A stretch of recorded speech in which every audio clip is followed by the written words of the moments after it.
Good morning, my friends. Happy St. Patrick's Day. It's the only thing that I have that's it's green. I was just in another outfit and I'm turning on the camera and I realized, oh wait, it's about the only thing I have that to say Happy St. Patrick's Day. I don't know why it's green. I should know that. Ireland green. Anyway, we'll make this short today. We're here with our challenge myself, challenge me more in 24, and it's a 52-week challenge for the whole year. This has been the completion of week 11, and so we only have 41 more to go, and it's doing a challenge where we take hopefully this year. Last year we did 1,000 pounds and we far exceeded that. This year we're doing 2,000 pounds as our challenge, and we're having a rough time getting started here. I think the ball needs to get rolling here when we get some warm weather and some contributions from the neighbors. But for those of you who might be new and might not know what this is about, it's to take 1,000 pounds from our household things and our yard waste. Whether I'm trimming shrubs that normally go out in the trash, or cutting grass that normally might go out in the trash. All of these things, everything in the house, toilet paper rolls, paper towel rolls, newspaper, tissues. We've added things like that, and paper towels themselves. Anything that would go down, say the garbage disposal. Some people take their coffee grounds and their tea bags. Tea bags usually go in the trash because it's just small. Or if it's loose tea, maybe you might throw it down in your garbage disposal. Things like corks, even things like your little emery boards. These are all things that are recyclable, that can go back into your if you're raising worms, they can be fed to your worms. If you're keeping a compost pile, then you can feed your compost pile. Or even just your soil.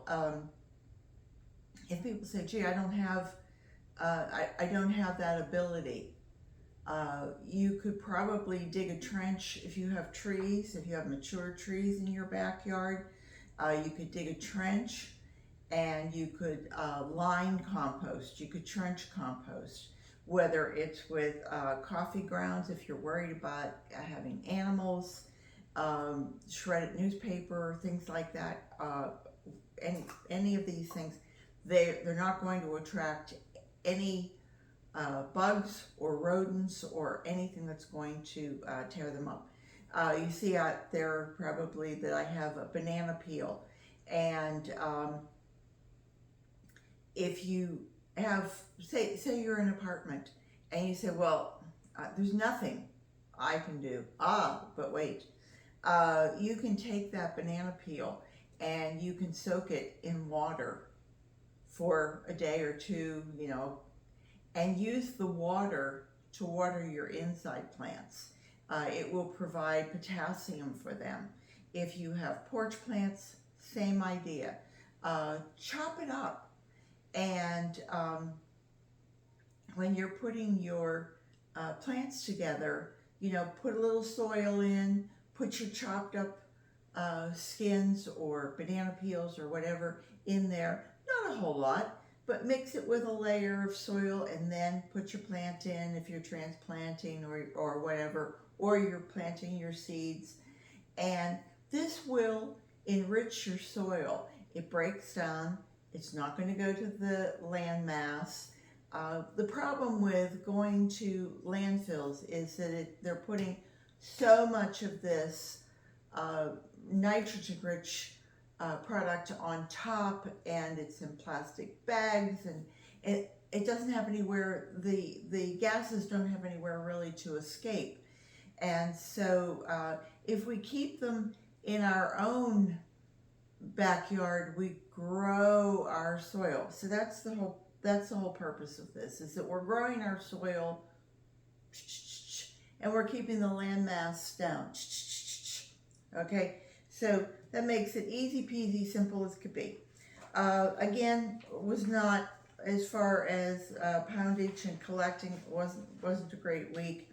Um, we ended up with 11 pounds, 7.1 ounces. Grass really hasn't even started growing yet. I think we got a couple pounds. I trimmed bougainvillea this week, and I ended up getting like 5 or 6 pounds. Um, it's been a cool spring. We didn't have any freezes. First year in that I can remember in a long time that we didn't actually have a freeze or a freeze warning where we got down to 33 or dipped to 32 or something like that. Everything stayed in the 30s, but we seem to have had a longer period of cold.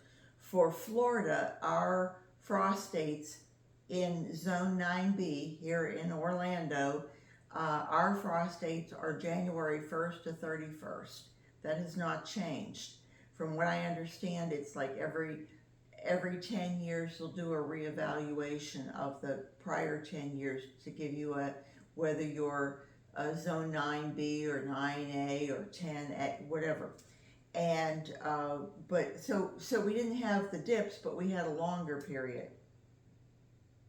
And so our grass really hasn't picked up. The weeds, if I were collecting weeds to grow, and you can, by the way, you can make a good vitamin, what do I want to call it, a vitamin tea, where you would take your weeds and put them in a container and then fill it with water, preferably rainwater or non-chlorinated water. And if you want to put in a little bit of molasses to feed any bacteria that's going to grow, put a lid on it and wait for a week or 2 or 3. And boy, from what I understand, it'll get pretty rank. It'll get pretty odorific. But that becomes so rich in the vitamins that are breaking down the nutrients, NPK.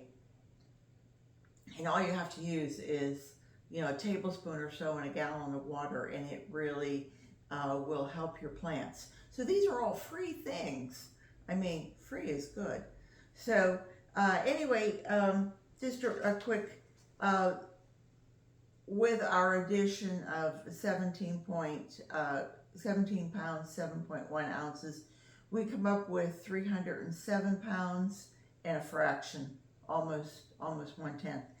And so far away from 2,000, but we keep trying, and tenacity is the name of the game.